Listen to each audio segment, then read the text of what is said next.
Para lumaki yung bunga ng talong, ay may mani sa gitna. Hindi, hindi pati nababalok ito. Pag kami, Tuwid na eh. walang kurot doon. Loko ka, Papaps, ha. At tingnan nyo yung bunga ng talong ni Papaps. Oh. Kaya ganyan ang bunga ng talong niya. Wala daw katabing mani. Dapat daw ay may katabing mani na tanim. Oh. Maliit. Maliit ang bunga ng talong ni Papaps at walang katabing mani. Oh. Tamlay.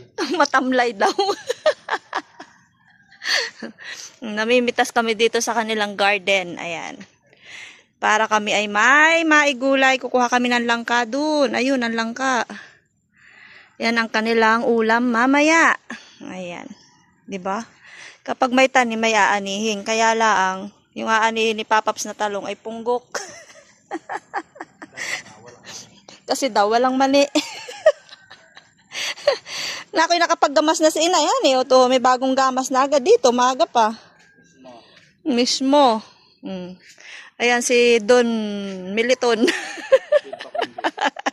Si Don Pakundo nag-iikot sa kanyang hacienda.